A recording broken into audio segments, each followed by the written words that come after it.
Hello, welcome to Veritas. I'm your host, Adam Colazetti, and I'm here to guide you on a meditative adventure like no other. Join me and lose yourself in your imagination as we travel the outer reaches of the cosmos, quest for powerful talismans, and explore the inner realm of your subconscious. What might you find along the way? But be warned, fair traveler, this path is not for the faint of heart. On this path, of one thing I am certain, dragons be here. Are you ready?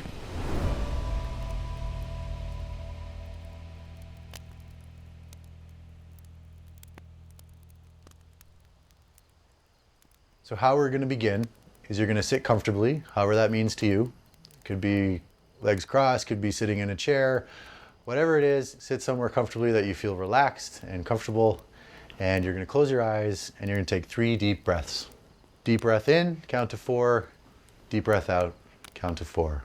And each time you exhale, you're going to try and relax your body a little bit further. So you're going to inhale, pause, exhale. Pause. So as you're doing this and you're relaxing, it's in those pauses between breaths where we're going to go. That is where your creativity meets your imagination, meets your subconscious. So let's see what awaits you in the spaces between breaths. So many lights. The first thought to emerge from your consciousness is a sense of wonder at the lights. There are so many. Like millions of fireflies were splattered across a black page. Gradually, the sense of wonder gives way to a sense of orientation. Where am I? The sudden realization that you are lying on your back staring up is disorienting. As you sit up, you blink and the cobwebs fade. The ground is gray and colorless and sharp. Endless rock covers the ground. The rocks are jagged with no rounded edges, but the sky is wondrous. The dust of the Milky Way is so clear you can't help but reach out to see if you could grab a handful of stardust. How did I get here? You vaguely remember a ship, and you glance down at your arm. A tattoo marks your arm, a bison horn with a dragon curling around it. Flashes, lights. You hold your palm to your head. Dragons. Whirling, you take in your surroundings. You were standing near the edge of what appears to be a steep cliff. Cautiously, you walk to the edge. A sharp vertical wall descends into a great crater that stretches as far as the eye can see. Within the crater, you see the Milky Way. It is so crisp that you look up at the sky and then back down to the crater before realizing it is a reflection. What looks to be black, gleaming ice, smoothed to such perfection it almost seems artificial, stretches across the surface of the crater. Looking down at the lights of the sky is calming. It's like a pool waiting for you to dive in. Across the far side, you can barely make out some shapes, like jagged ice sculptures ascending from beneath the black. They must be huge if you can see them from here. Your intuition tells you to explore the crater, so you begin following the edge of the cliff, looking for an opportunity to descend. The face of the cliff is far too sheer to risk climbing. The footing is precarious and slow-going, but eventually you begin to see something. The edge of the cliff turns abruptly inwards and cuts across your line of motion. As you near, you make out features in the side. There is a stairway, and it leads down. It is ancient, yet like the rock, it is unweathered. The steps are smooth yet uneven. In places there are pieces broken off, as if something large crashed into them or descended them. You have little choice, so gathering your wits, you take the first step. Somehow this seems significant, as if there is no turning back. Step by step, you descend, trying not to look down. The stairs wind down the side of the cliff face, and there is no railing.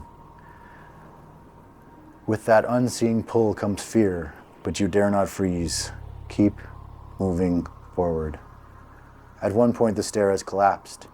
It is a far jump to the far side, but as they are descending, you can probably make it. You think. You realize that the choice to jump has been made already, and it's probably because if you turn around, you won't have the capacity to keep going back up. With a last look up at the stairs, you steel yourself, bend your knees, and jump.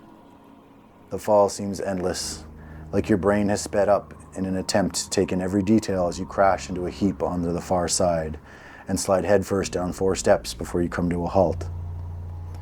Your tattoo is the first thing you see, a symbol of how far you've come perhaps, or perhaps how far you still have to go. Up you go. Time waits for no one. As you near the bottom, the vertigo fades and you find yourself taking in your surroundings. You appear to be in a notch cut into the side of the crater wall, inside of which great pillars support a clearly man-made structure. The angles are as strange as they are menacing. Like everything else here, it is so smooth that even the stars reflect off the angles, giving it a sort of reality-bending camouflage. At last you reach the bottom. There's only one way forward into the interior of the structure, and there is no door. Only a high-vaulted ceiling so large your sense of perspective is skewed, as your mind frantically searches for reference points. Again, the angles are strange. Like crystals, it lacks right angles yet still is purposeful, almost as if it was grown instead of built. In the center is a great circular table. Atop the table lies a perfect representation of the crater you saw from above the cliffs. On one side, the notch with the structure you currently reside, and on the other, it is perfectly smooth. One piece, however, has shifted and fallen off, leaving a large gap. Instinctively, you reach down and retrieve the missing piece. Without thinking, you slide it into its rightful place. Instantly, there's a click and hum, as if some great machinery was coming back to life. The surface of the table shifts and liquefies, leaving a black, smooth surface, and then all is still. It is mesmerizing. At first, you only see dark nothingness, and then slowly your own reflection appears in the black. It is strange, though. Colored lights hover around and within your reflection, and you can't help but feel that you are being shown something beyond what the eyes can see. As if in a trance, you slowly extend your hand to meet the hand of your reflection, pausing only for a moment just above the surface before the real and the reflection touch. The results are instantaneous. A circular ripple immediately bursts forth from your hand and propagates across the table. At the far end, structures seemingly made of liquid begin to emerge, reminiscent of the shapes you saw earlier. Just as they seem to take on a real shape, there is a scream, a terrible grating scream that reverberates throughout the structure. In response, the ground begins to shake, and the same piece you replaced falls out of place, and whatever was about to be revealed vanishes. The shaking is stronger now, and large pieces of crystal fall from the ceiling, blocking the entranceway. Another shatters not far from you. Frantically, you search for a way out, and there's only one. Deeper into the cavern, there appears to be an exit, and you dash for it. The sound of crystal crashing to the ground can't muffle the terrible screaming, and you have never run so fast in your life. Out the exit and down the steps, and you are 50 yards from the edge of the structure before you turn back. Light seems to bend around it as you look back, and storm clouds appear out of nothingness. The sky turns dark and angry as more and more clouds begin to spiral together, until at last there is an explosion of lightning that shatters what remains of the structure. Did the lightning come up from the temple or down from the storm? What matters is that the storm gathers, and for a moment, a face takes shape within those terrible clouds. Its eyes are black pits, and its mouth opens in a horrible scream as it looks right at you. And that's when you realize you're standing out on the ice. A great crack pierces the smooth perfection, and then another, and another. Stumbling, you turn and run. Ahead of you, the lights of the sky above and below. Behind you, the fury of the storm gives chase.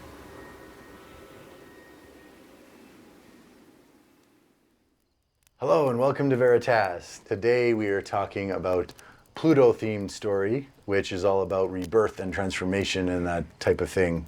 And with me, I have John Estabrooks. Welcome, John. Thanks for coming. Thanks, Adam. So we just listened to episode 1. Great. But before we get started, we drew a card, and you drew what card? I drew the dove. The dove. Okay, and we did it digitally today because I forgot my cards. So peace and harmony. Okay, that sounds pretty good. How does that feel in contrast to the story we just listened to? The story that we listened to is so vibrant, so I'm not sure quite how that works yet. Okay, we'll see. I'm trying to figure out, because it's the beginning of something, but I like the visuals are just outstanding, because I'm just I'm still blown away by just the beginning of it, Okay. let alone where it's going to. So what visuals come to mind? Which part did you like? Just the whole, it's almost like you're waking up from a dream. Like everyone can relate to waking up from a dream and going, where in the heck am I? Yeah. But then to be able to notice so much stuff at once rather than just, oh, I'm outside, it's dark. You know what I mean? Like there's really the focus is there, so you know something is coming. So it's almost like a prelude. Okay. You know, so like setting the stage. Yeah, setting things going. I loved the imagery of like the Milky Way being just like so clear, Yeah. but then ice reflecting it below. Yes. And it being so clear you couldn't quite tell where the horizon was even. Yeah. I thought that was quite cool. And then of course you find a man-made structure that's kind of crystallized, all angles, all that kind of stuff. What did you think? You put the piece into the machine and something was about to be revealed to you, but not quite. It's like almost like when you know that you do something out of habit, Yeah. and then you realize, wait, maybe I shouldn't have done that. But Right. you don't, the first thing you're like, oh, here, let's fix this. Yeah. But it's almost like, oops, what have I done now?